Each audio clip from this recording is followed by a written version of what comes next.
Welcome to another episode of We Don't Die. I'm your host, Sandra Champlain, author of the international best-selling book called We Don't Die, A Skeptic's Discovery of Life After Death. And just a reminder, our home base is wedon'tdie.com. There's always good things going on, including our free Sunday gathering with medium demonstration included. And be sure to fill out your name and your email address at the bottom of the homepage at We Don't Die. Not only will you be on my email list, but you will get the full book of mine in PDF form. Okay, we are doing something very different and very special today. At the end of our interview with our beautiful guest, we have a slideshow for you of pictures.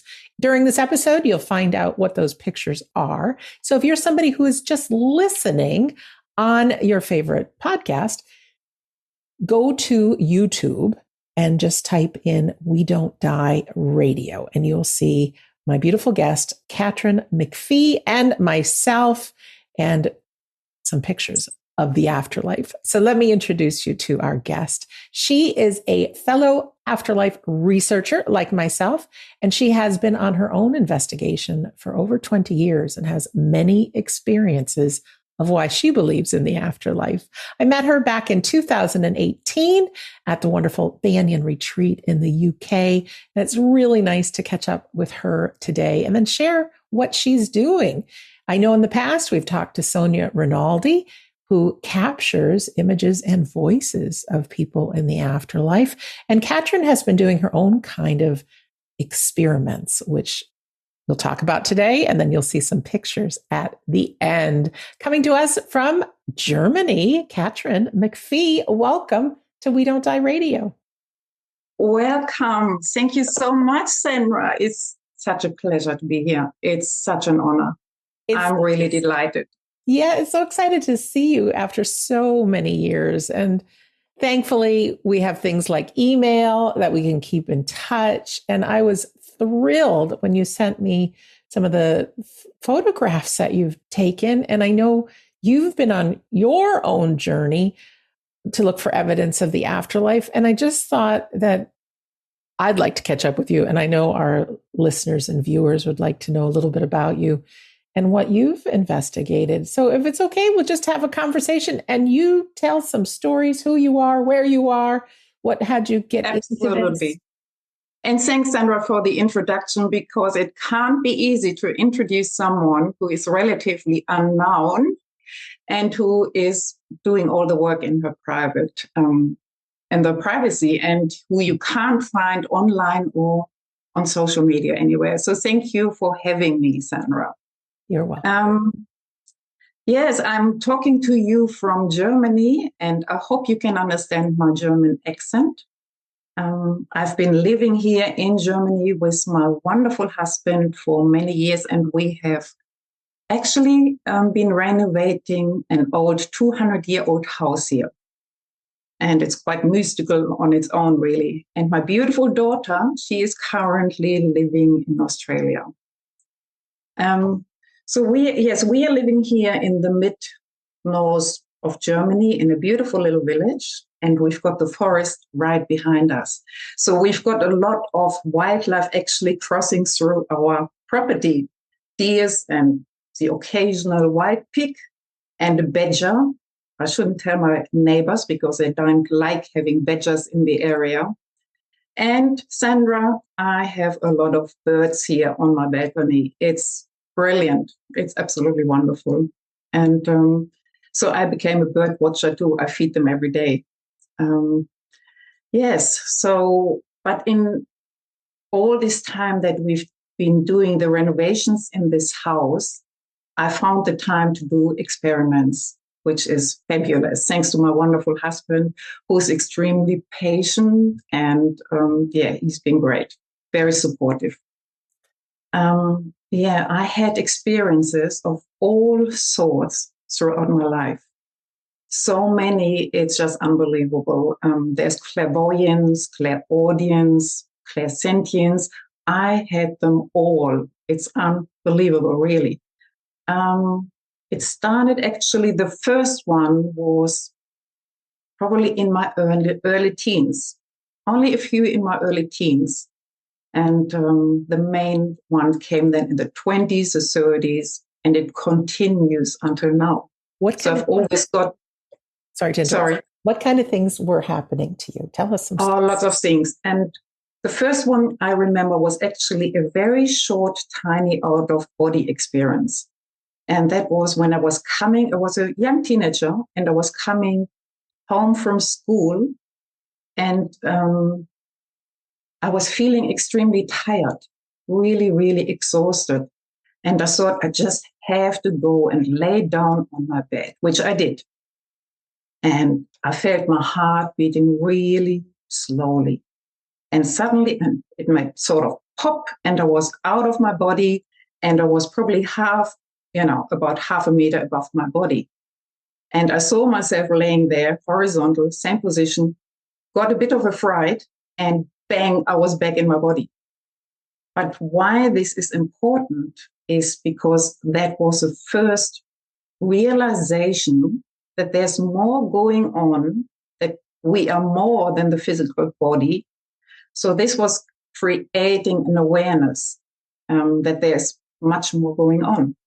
Back then, I didn't have the words for it. I didn't have the vocabulary. I didn't know what was going on. But this was important in creating an awareness. Just a little bit later, actually, I had a really bad allergy on my arm, my left arm, really bad. And I had it for more than a week, I think. And my mother said, that's it, we are going to see the doctor. I didn't really want to see the doctor, but anyway, we went into the car, and I was hated having this allergy. It was, I had an allergy with citrus fruit, I think it was, oranges and things like that. So I remember clearly closing my eyes in the car and thinking, I don't want to have this. I imagined it to just disappear. I imagined a clear arm. And when we got to the doctor, he asked me, pull up your sleeve. I did, and there was nothing. It was completely gone. There was absolutely nothing. My mother and the doctor stared at each other, thinking, what is going on here? I didn't know. Again, I had no idea. I had no vocabulary for it. But I knew that there's something going on here. So there was another realization that we have some sort of power, and that our thoughts create our reality. So the belief system that started to build, really, I started to have or get a real strong belief system suddenly. And we all know that what we believe and what we expect is creating our reality. And so this is why this is important. I think it's sort of the foundation for everything else that is to come. And so, yes, and then from then on, I really had so many more experiences. I heard things, I heard conversations that no one else heard. It's like another radio station was put on, and I heard conversations. And one day I remember my daughter was playing that when she was in school, she was playing the clarinet, practicing for a concert, school concert. And my husband and I were sitting in front of the fireplace, and we just enjoyed it. We enjoyed the music. We thought, oh, that sounds beautiful. And suddenly I heard a woman's voice singing along to her playing the clarinet. I was completely speechless, and I said, oh, wow, that is great. Can you hear that? Can you hear the woman? He said, no. So it was, again, me, only me who hears these sort of things. But it was beautiful. So these sort of things and many, many more happened all the time. I could tell you a million stories, but we don't have all the time for that. But I can certainly tell you a story maybe where a deceased loved one contacted me, because I had a few of those as well. Would you like me to tell you one of those? You could hear those 3, 4, 5 of those. Don't rush. We have time. Most of the people listening and viewing right now have had a loved one pass. They're experiencing grief, and stories help us know that our loved ones live on. So we don't have to rush. We would love to hear about any reunions you'd like to share. Yeah, and there's nothing worse than grief. And if we can do anything or tell our stories to help a little bit, I think that's wonderful. Yes, I have had a contact that was many years ago. I was actually living in Australia at that time, and my best friend, girlfriend, she lived in Germany. And it goes like this. I was fast asleep in the middle of the night. I woke up. For no reason, really. I just woke up and opened my eyes. And under the ceiling, just where I was looking, there was a big face just above me, a massive big face. And this face had a really wonderful, bright smile.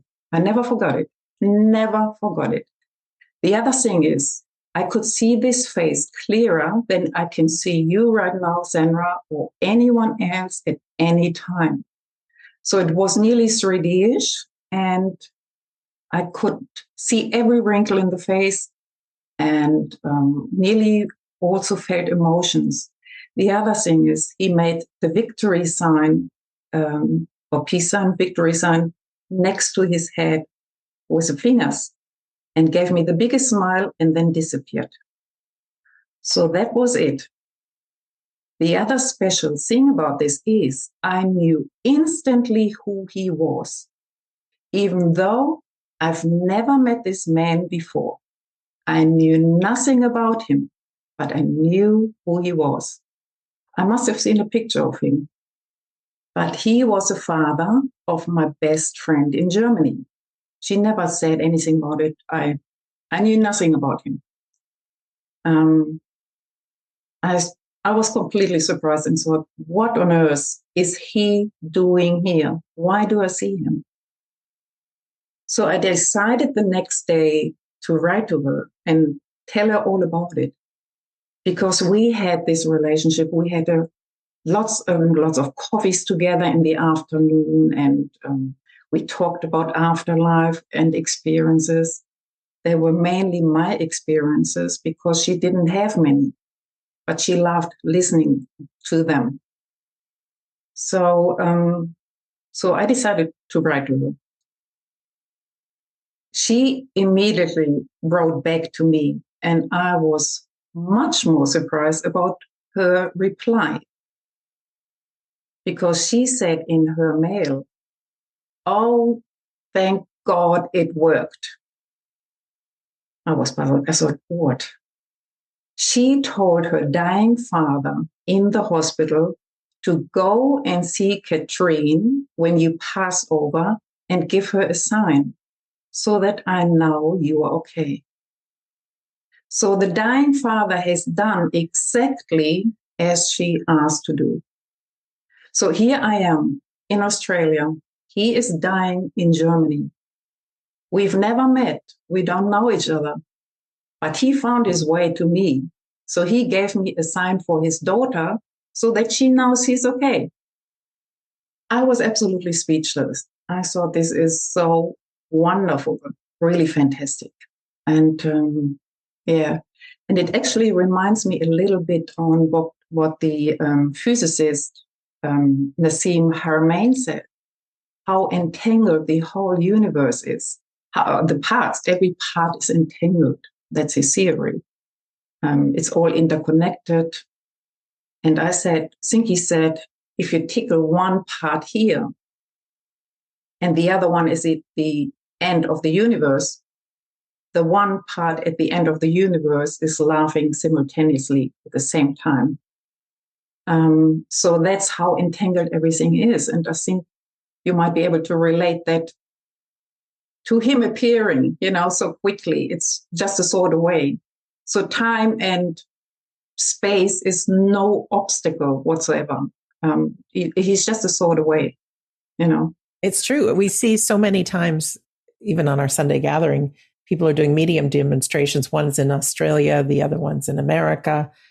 It's no time or space for our loved ones. I don't know how they do it. We'll find out someday, but that's pretty extraordinary. Had you met her father or seen a picture of him or any of that? No, I don't. I've never met him. I knew nothing about him. She never talked about him. No, I really knew nothing. The only explanation I have is that I must have seen a picture of him somewhere in her house. So I never really found out about it, how I knew, but I knew. So yeah, it's all possible. I've had those random psychic or mediumistic experiences that I see somebody in my mind and then someone shows me the picture, same person. So I definitely believe that is true, that he was giving you a sign, just like the daughter had asked. That's beautiful. Yes. And we always think of our departed loved ones to be so far away in another universe, in another dimension. And quite often, if we don't get a sign, we think, oh, they are not there. They're far away. But in reality, they're only a thought away. And I had that many experiences, and that's absolutely true. They are just a thought away, you know. Have you had experiences with your own family or loved ones? Only with my mother, who died in 2009. That was a little bit different, a very short one. I heard her voice one morning. I was waking up. That was probably half a year after she died. And I felt that someone is walking through the passageway in front of the bedroom door. And I actually then suddenly heard her voice. It was 100% her voice. And she said the name Oscar. And Oscar is the new puppy dog that we had. We didn't have him long. She's never met him. She's never met Oscar. But the fact that she actually said Oscar tells me that she knows what's going on, you know, that she can see him. She knows. She's never met him when she was in the body. But saying Oscar sort of is a little bit of a sign that she knows what's going on, you know. But I have another really interesting story. Maybe if you have time and you want to hear it, give them to me. Definitely. We have loads of time. Okay. So this was happening when I was living in Germany. That was in my early 20s. And hang on, how does it go? Yes, I was working for a company there. And it was a Monday morning, a very busy day. I was sitting at my desk. And I was working as a PA for my boss. And we actually were dealing a lot with America. And I did all the translations and a lot of administrative work. And a colleague of mine, he was only a few years older, came into my office that morning, grabbed a chair, put it in front of my table, sat down, and said, "Katrin, do you believe in an afterlife?" This was at work on Monday morning, and I had my boss sitting behind me in the office. And I thought, is this a trick question or something? I was really completely blown away by the question. And I didn't know what to say. So I returned the question and said, "Why are you asking? What is all this about?" And he then said that he and his friends were playing or doing the Ouija board just the weekend before. And a spirit was telling him that he would die in a car crash within 6 months. I have never heard anything like it. At that time, I didn't know anything about the Ouija board. Nothing whatsoever. I've never seen a Ouija board. I knew nothing about the Ouija board. And that the spirit would say to you that you're going to die in 6 months. I thought that must be a very nasty spirit, because who is doing that?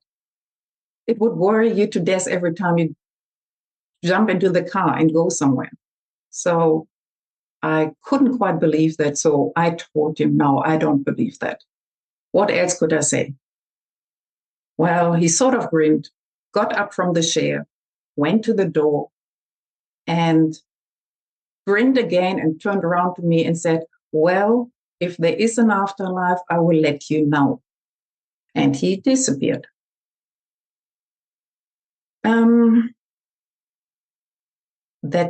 few days later, a few days later, no, it wasn't a few days later, it was actually quite a while later. It was probably a month or two later. It was in March. It was cold, it was dark, it was winter. I was coming home from work. I was living in a little flat under the roof. I had a little apartment. So I was coming home. I was going up the stairs to my flat. I got out the key and I hesitated to put the key into the lock. Suddenly, I felt goosebumps all over. And I thought something is wrong. Something is not right. I had no idea what it was. I just didn't put the key into the door. It has never happened before. And I thought, gee, maybe there's some burglar, someone in my flat. I stopped. Then I dismissed the thought and thought, oh, don't be silly. So I put the key in, opened the door, quickly looked through every room, and everything was fine. I was happy. So I threw my bag onto the bed, sat down for a moment. And as soon as I sat down, I heard the loudest noise next to me, an explosion. It was the loudest explosion I've ever heard. And it freaked me out. I jumped up from the bed, ran through the house, had a look around whether there's anything that exploded, like the stove or anything. Nothing. Everything was fine. I looked out of the window to see whether anything exploded outside in the street. Everything was fine. So I was absolutely spooked by that time. First, this weird feeling, now this massive sound. I grabbed my key, ran downstairs, jumped into my car, and drove to my boyfriend that I had back then. And he was living in a house with his parents. But there was no one else there at that time, only him. The house was dark, the street was dark, everything was dark, and we were standing in his hallway, and I told him quickly what just happened. And while I was telling him this, a big, massive, bright light appeared just next to me. It was like a column. It was just next to me, bright light. And my boyfriend freaked out. He ran upstairs, thought there's a burglar in the house. The cellar door was a little bit open, and he thought there was someone standing down there, probably with a torch. Ridiculous, absolutely ridiculous, because this was a massive, big, bright light, a warm light. It didn't scare me one bit. I knew instantly that this was something spiritual because it had a calming nature. It was a nice, bright light. And the next day, when I arrived at work and got into my office, my boss was standing there and a few other colleagues, and they all had grim faces. They said that my colleague, this young man, had died in a car accident on the way home from Bavaria. He was on the Autobahn. He drove with full speed into a Russian truck that had no lights on. So he died instantly. Terrible, terrible situation. But this explained them, was an explanation for me. I knew then what was happening here, that he obviously came to say goodbye or kept his promise to say, hey, I'm alive, I'm here. There is an afterlife. I'm absolutely certain this was him saying goodbye. And Senra, I was always puzzled about the big noise, this massive big noise. I tried to find out what it is, what made this noise. And did I hear the accident? Was it the accident that I could hear? I couldn't imagine it. Too far away. How on earth would I hear the accident? I couldn't get my mind around it. I didn't think that was it. Later on in a book from Sylvia Brown, the medium, I found that she had the same experience with an explosion sound when her name was Ada, her grandmother died. She arrived with a massive big explosion sound. And she said it's a report. I don't know whether you've ever heard of the word report.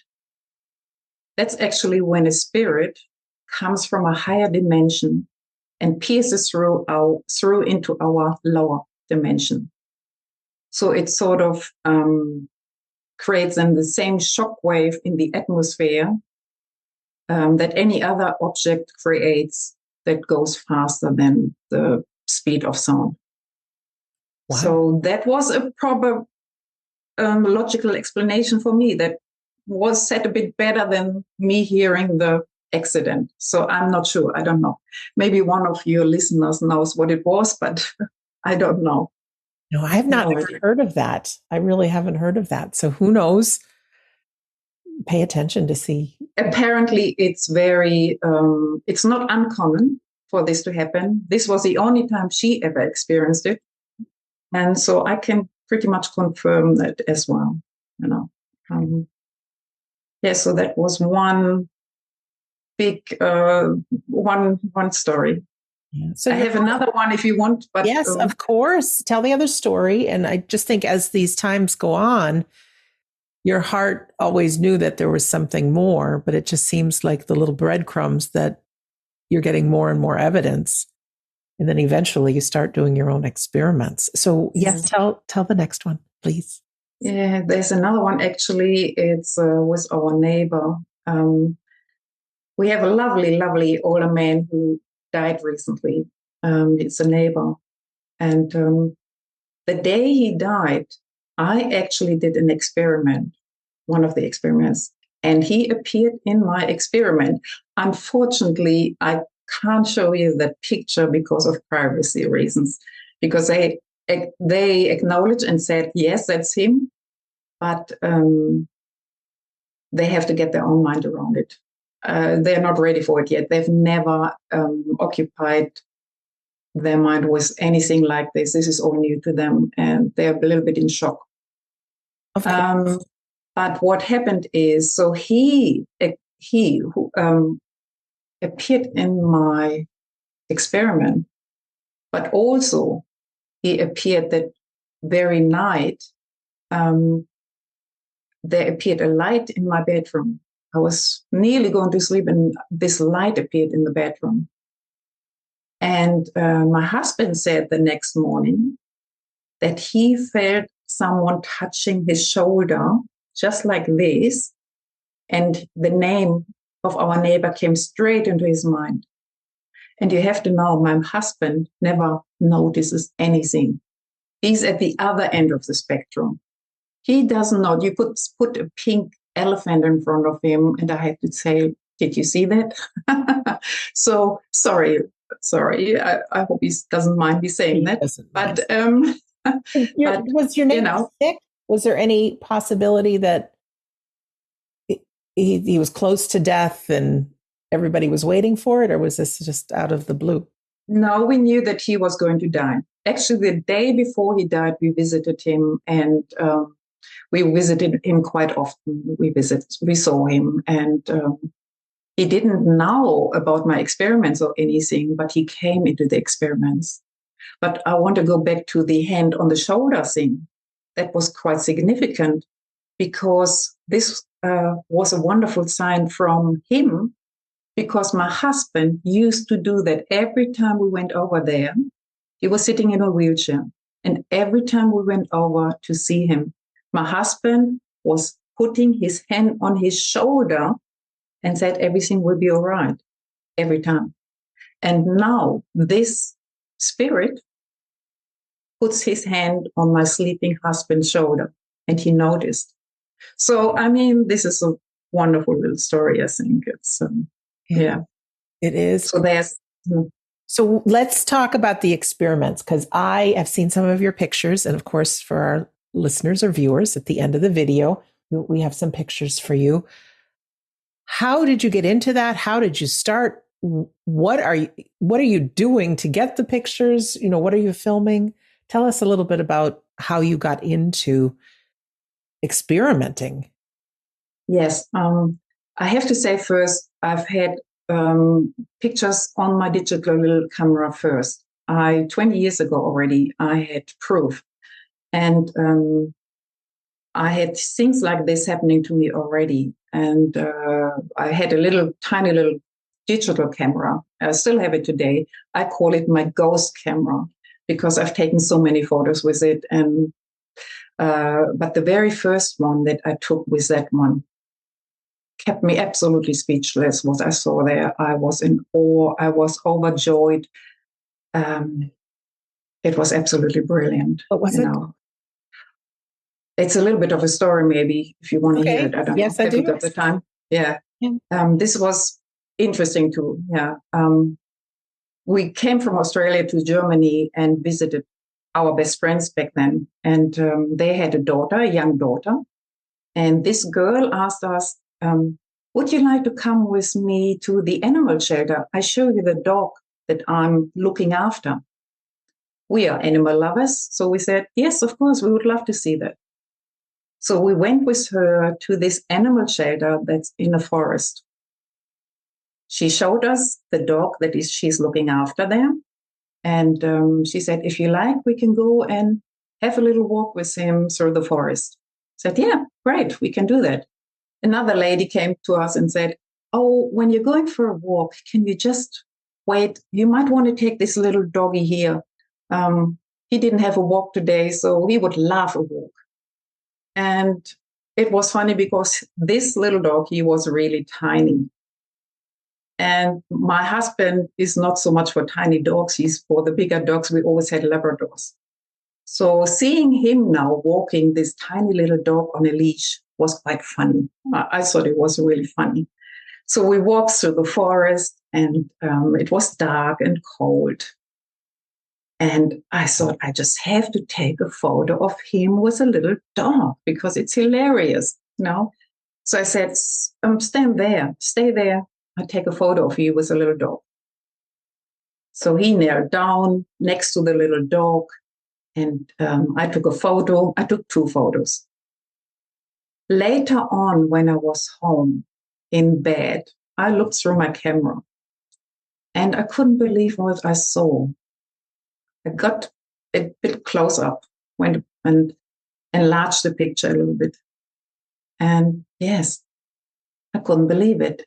There was a spirit dog next to the real little dog. And he was looking with his eyes directly at the real dog.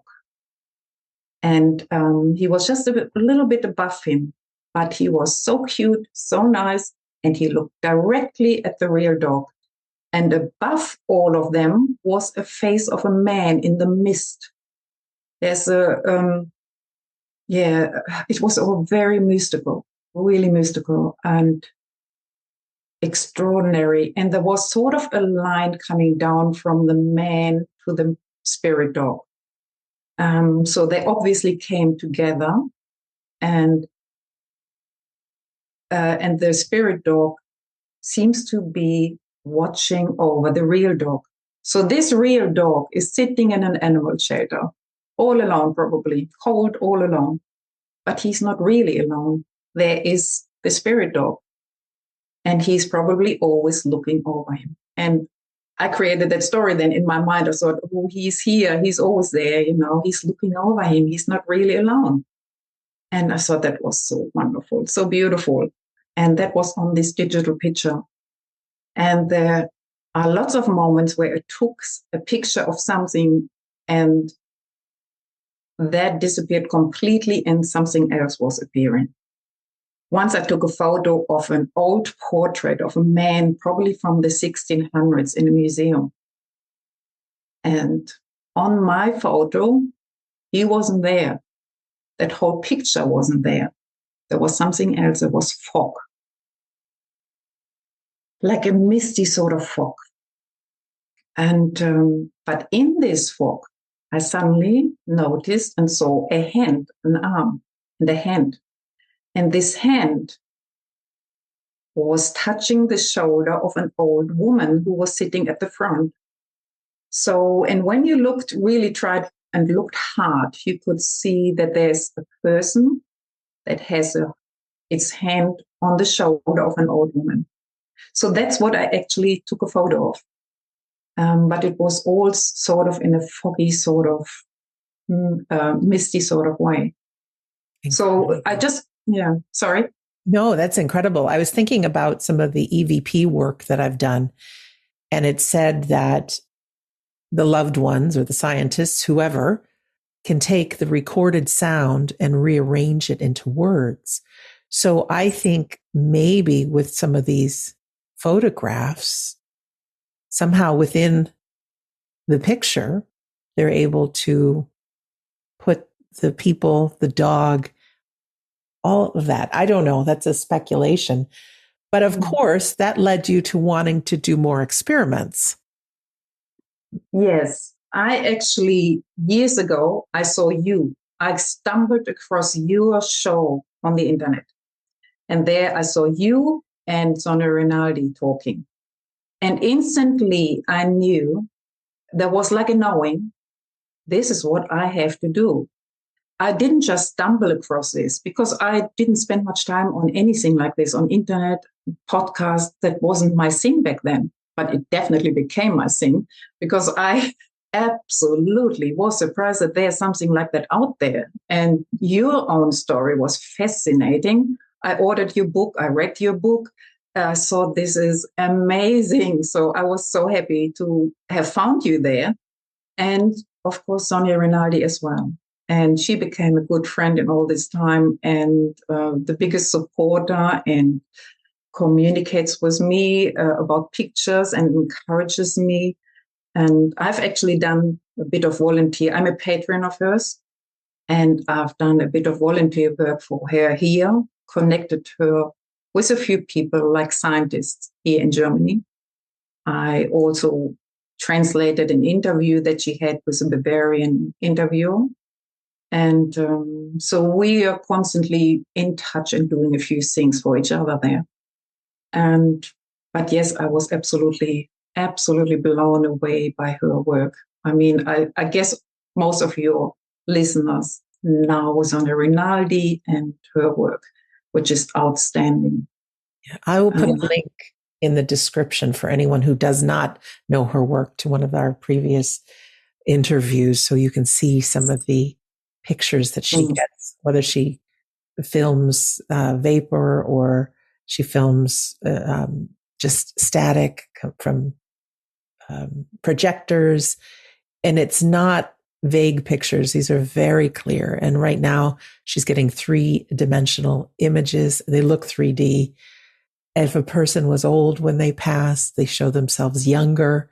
Children, as they passed, they show themselves growing up. If someone had a mustache and glasses and bald, they might show themselves with hair, no glasses, maybe a mustache. Who knows? It's incredible, those images that she gets. Incredible. That's Sonia Rinaldi.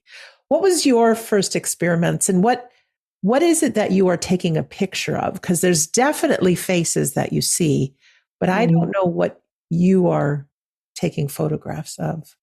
Yes, it's actually quite funny. My very first experiment, I didn't know what I was doing. I just thought I have to do this.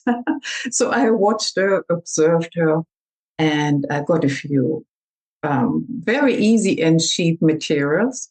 The bubble wrap, you probably know it. Bubble wrap, and I've done it, the bubble wrap. So that was my first experiment. I was standing in the living room. I wasn't sure whether the light was correct or whether anything was correct, as a matter of fact. But I thought, oh, well, I have a go. I see what happens. So I was putting up my camera there and set the light in a certain way. and was standing in front of it and hold the bubble wrap up and just moved it a little bit like Sonia did. And I thought, oh, well, let's just see what happens.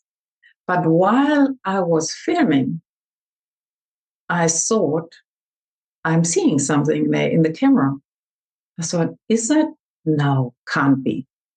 Kept filming. So, is it possible? No, can't be. So I dismissed it. I thought, no way. And then I looked through the film afterwards and I couldn't believe it. I saw my dog who passed away probably half a year earlier, an old Labrador. And he was there undeniably. He was just, his face was above my shoulder.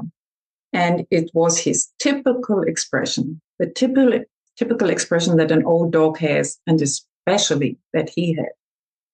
I couldn't believe it. I thought this was incredible. But at the same time, I thought, gee, I think only I see that. Maybe it's my imagination. No, I know he's there. I know it's him. And so I thought, okay, I'm going to show it to my husband. My husband doesn't know these things. He doesn't see things. I thought, oh God, he's not going to see it. Anyway, I showed it to him. And instantly he said, that's Onzi there.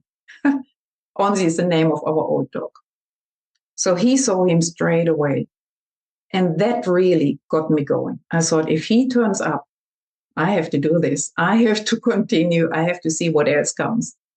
Yes. But I didn't really set out to get pictures of deceased loved ones. I was so curious. I've got a very scientific and curious mind. I wanted to see what they want to show me, what the spirit world has to show me or wants to show me, what they want to show me. And so it wasn't about my desire to see the departed loved ones. That would have been a bonus if they turn up. That would be fantastic. But I really wanted to see what else they want to show me. So it's like giving them a blank canvas that they can draw on or show me whatever they want to show me. And I really got whatever they wanted to show me. I have hundreds of films by now, hundreds, thousands, and hundreds of pictures. And you can put them into different categories. There are some that I call historic. I've, for example, got pictures where it looks like nuns are walking down an old staircase, an old stony staircase in a monastery. I've got pictures where it looks like kings are there, or King Henry, and just different things, a man on a horse from the 1600s. So different sort of pictures. Then I've got animals. I've got, lots of dogs, lots of my dogs. My dogs came. My best girlfriend's dog appeared several times, and really amazing. She recognized him instantly. It's so nice. Yeah. They're not people. I mean, I know there are people, but to see and recognize your pet, it's so comforting to your heart. Yes, it's absolutely wonderful. And it leaves you in awe and speechless. Every time you see something like this, you are speechless. I'm sitting there with an open mouth. It takes me a while to get over it, really, every time. No matter how many times you do this, no matter how many pictures you see, every picture is unique and special and has a meaning, most of them at least. And lots of different animals. I even had koalas and a seagull and all sorts of animals, really. And sometimes landscapes where it feels like you're looking into a different dimension. Little creatures, one category I call little creatures, like gnomes and mystical figures. And then again, there's another category which I would say is current affairs, which I find very interesting because it tells me that they want to tell us that they know what's going on Earth. I remember, for example, the shooting of George Floyd, his name was, I think, in America. And after that happened, for the very first time, I had an African American on my pictures. So it's a bit like saying, we know what's happening in your world. When COVID happened, I suddenly, very quickly after that, when they saw us all running around with masks, I received pictures with people and masks from the spirit world, which I found absolutely extraordinary, because this is like telling us, well, we know what's going on down there. We see you running around with masks. So it's all this, it's a different message. It's a message that they know what's going on and they see us. And I find this fascinating as well. But I had pictures of deceased loved ones as well. And but they're not so clear. Not that I would probably want to show them now, but I know it's them. But the most wonderful thing was not long ago that my mother appeared out of the ordinary, completely unexpected. I couldn't believe it. And this was actually one of the clearest pictures I've seen. It's nearly like a photo. I mean, for me, it is, compared to the others. It was so her eyes and everything. Everyone recognized her instantly. And the other thing, though, is she arrived with our dog, the Labrador, and he is on her right side. I think you will show the picture. I think it's one of the pictures that you show. And our dog is coming with her. So she brought him with her. He's just on the right-hand side. And it looks like they're sharing one eye, but that's a different sort of story. This is happening quite a bit, that pictures and images they're sharing, they're overlapping somehow, and they're sharing an eye. That's quite common. That happens in Sonia's pictures as well. Mm. And who knows how it works. So you started with bubble wrap. Do you use other things as well? Because there might be someone listening right now who would love to experiment with this. Can you use your cell phone, your mobile phone? Yes, video. Mm-hmm. Yes, I'm always taping with my handy, with a mobile phone. I find that the easiest. I can take it with me everywhere. I can look through it wherever I want to.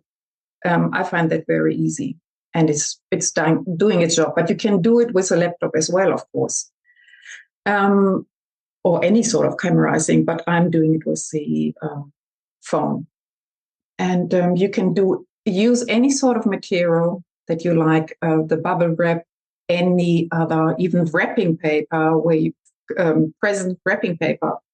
If there's a bit of glitter in there, it's quite good, because they that reflects the light, and they work with the light. They manipulate the light. You can use all sorts of materials like plastics, any plastic form, glass. I use a bonbon glass, and you will see it on one of the pictures for sure. It's funny. I never thought that I would be the crazy woman holding a glass and looking into a glass one day. I watched it on television probably when I was a teenager, seeing all these weird people, these, what do you call them, fortune tellers, looking into a glass. Many, many years later, I'm sitting there holding a glass and seeing faces in there. So that is really weird. But it's happening. So any sort of container, be it plastic or glass, works. You just have to hold it steadily and move it a little bit and adjust your light accordingly. Does there need to be something behind the glass or behind the bubble wrap or behind? No, it just needs to be dark so that nothing is interfering. So if I hold the glass, I need to have black clothes on. So nothing with pattern or color, because you don't want anything to interfere. So you're standing in front of the camera, holding the glass. So the camera is actually filming you holding the glass.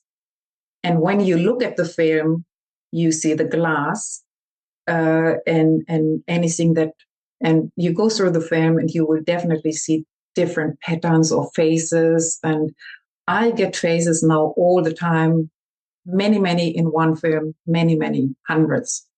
And there was a time when there was a lot less, so it has changed quite a bit. I have to say, though, which is very important, that you have to have respect for the spirit world when you do this. You have to love what you're doing. You have to feel a sense of joy and not be in a grieving sort of mind or in a negative mind. I wouldn't recommend it then at all. But if you feel a sense of joy and happiness and lift up your mood a little bit, everyone should have a go and see where you go from there. It's and good luck. I'm pretty sure you will receive something. It's exciting. And I know speaking with Sonia, I said, if you have one bit of advice for people, what would it be? And she says, just keep going. She said that there's scientists and people that are still alive. We just can't see them, that are working on this. And if you try one time, nothing happens. They don't take you seriously. You keep showing up time and time again. Okay, I don't see it this time. Let's try it again. Or Friday at 2:00, I'll be available. Can you work with me on this? And talk to them like real people, because they are. And I know people in the afterlife, the spirit world, they want us to know that they are alive and this is real just as much as we do. We all know how painful grief is, and just to have not only the comfort that there's something more, is I know for myself, grief is horrible. And if we can have something to channel our energy into, something that we're investigating, listening to podcasts, reading books, exploring, YouTube's on video, getting out your phone and doing these filming and spending time going through to see if there's pictures on there, that is a much better way to live than sometimes with the negative thoughts and things in our own mind. I absolutely agree. It's a wonderful thing for anyone to try and to do. And but you really have to be in a good, clear mind. And they know whether you're dedicated. You don't really have to be, just have a go and see whether it suits you or not. You've got nothing to lose.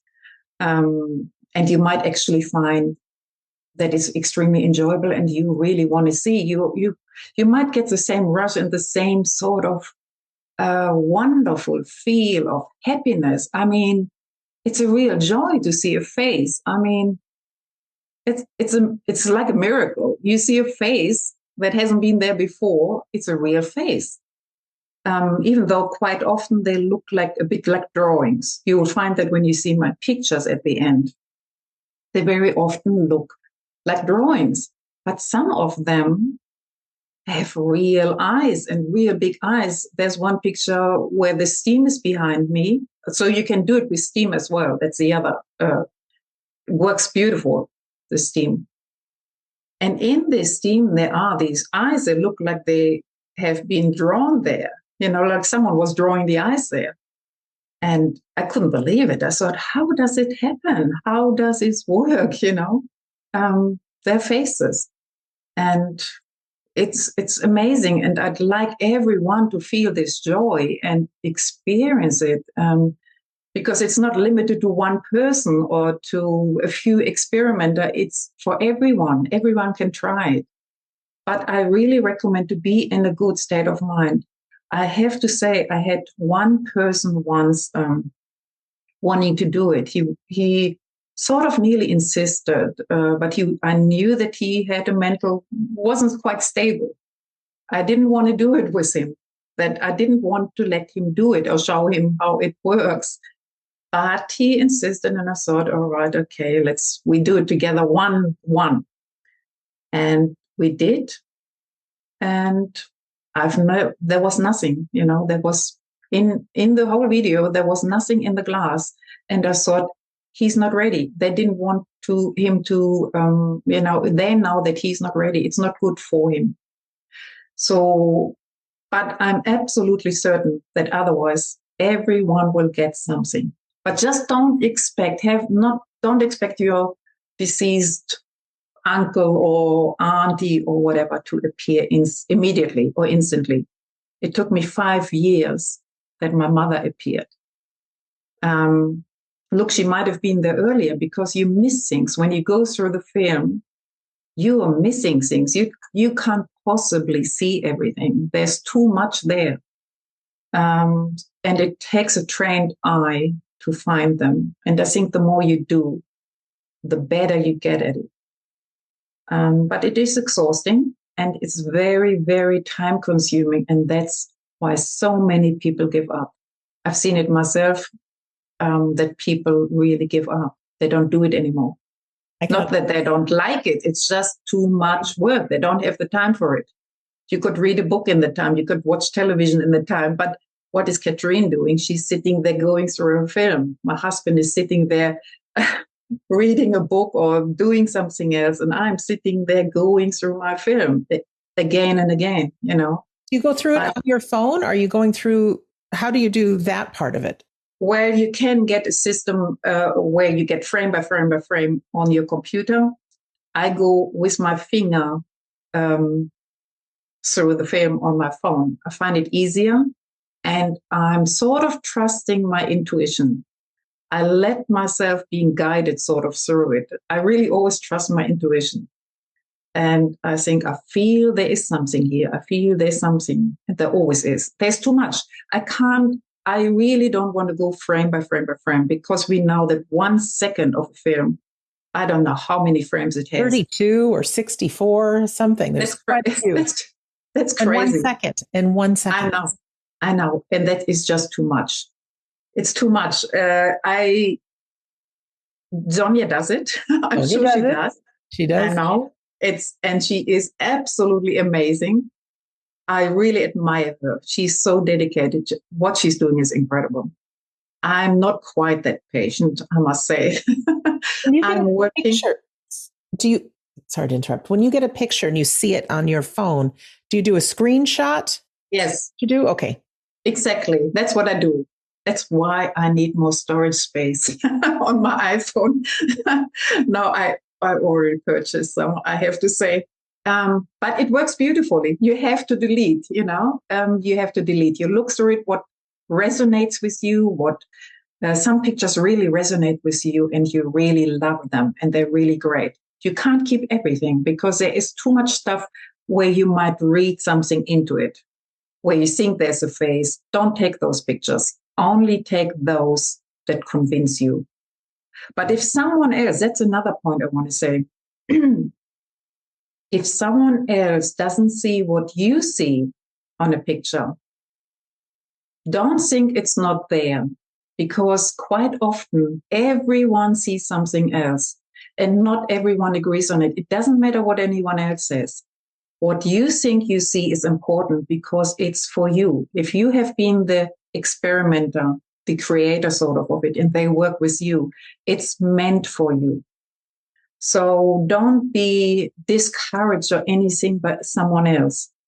And at the same time, don't be angry with the other one if they don't see what you see, because it can happen too. It was a learning process for me too. Quite often I ask my husband, can you see something here? Can you see something here? And he said, no, I don't. No, I don't. And I was getting a little bit annoyed. So it's a learning process for me that everyone, of course, can see something else. But those pictures where you agree, they're quite often the ones where everyone agrees they're the most clearest one, I agree. I've had many people who have written to me with pictures. And can you see this? Can you see this? Can you see this? And the truth is, I can't. But I say, listen to your instinct, There is something called pareidolia, and that is when we can make a face out of the clouds, or sometimes we look at the bark of a tree, we can see a face. Or some people I know here in the United States, there was a piece of toast and someone saw Jesus yes. Christ in it, right?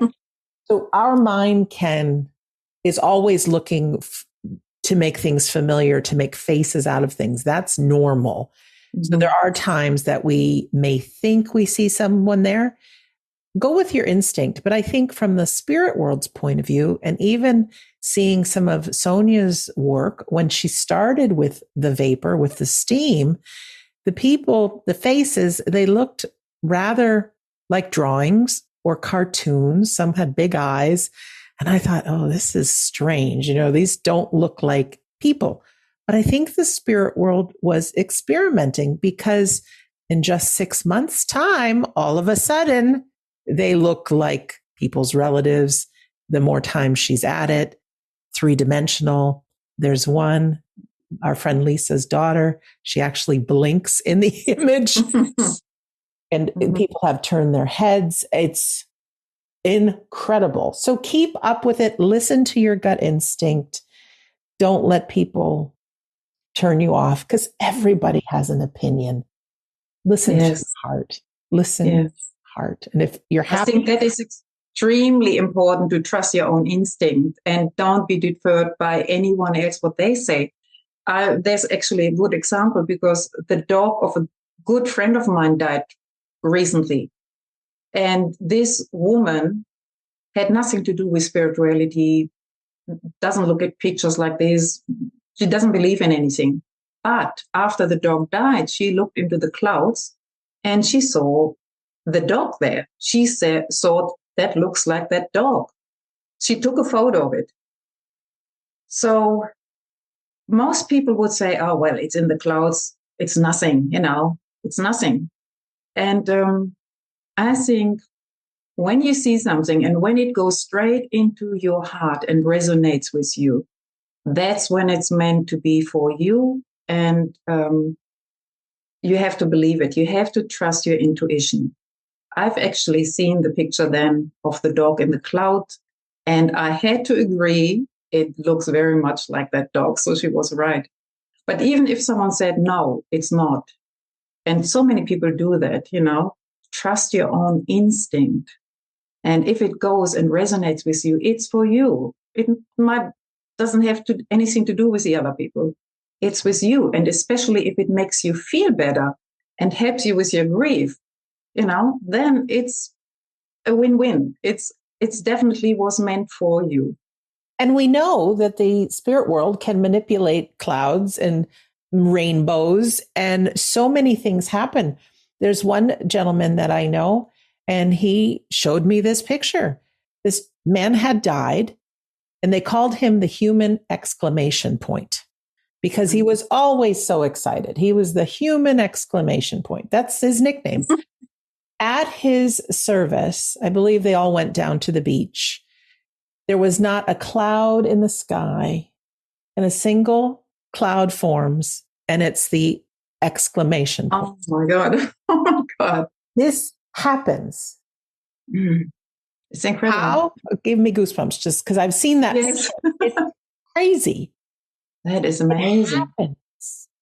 Oh, Katrin. Oh my God, that's amazing. Yes.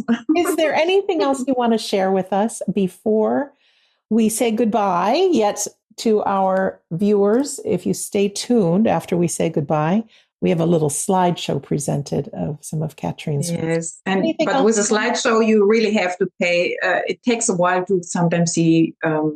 You have to spend a bit of time sometimes to have a really good look at them. But you can probably stop it and you can stop. I'll make sure. Have a look whether you see something or not.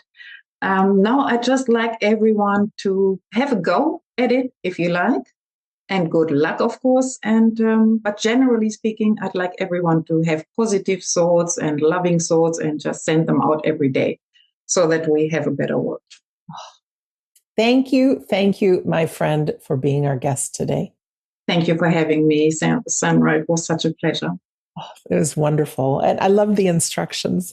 And for our listener or our viewer, please be sure you can review this definitely, but if you're listening, please go over to my YouTube channel. Go to youtube.com. You can type in Sandra Champlain or We Don't Die Radio. You can type in Katrin McPhee, KatrinMcPhee, and this episode will show up. And at the end, you will see the slideshow. Beautiful images, and it's going to be exciting to see as time goes on. If they change, who knows? But as long as you have that passion, I'm sure the spirit world will work with you. So I hope everyone who's interested tries to do this. Why not? You have nothing to lose and everything to gain. And just a reminder, our home base is wedon'tdie.com, where you can find all past episodes. You can find my other audio podcast called Shades of the Afterlife on iHeartRadio. And also at the bottom of that page, wedon'tdie.com. Like I said, you could put in your name and your email address. It says you get the first few chapters of my book, but the secret is it is the entire book. Chapter 10 is about grief. I know what may bring you to this interview today is that you have a loved one that has passed. It's difficult, but after a total of almost 600 combined hours of me researching the afterlife and doing these interviews, I know in my heart that our loved ones live on. So will we. We can't see them in this invisible space, but our heart can see them. They show up in our imagination. That's how they communicate. And there are so many ways we can know that they are there. So again, wedon'tdie.com. So in closing, my name is Sandra Champlain. I'm always so happy to be your host on We Don't Die. I do believe that life is an education for the soul, that your life here on earth is important. So go after a passion, go after a dream. You're never alone. You can make things happen. So thank you for listening or for watching. Stay tuned for the slideshow, and we'll see you again soon.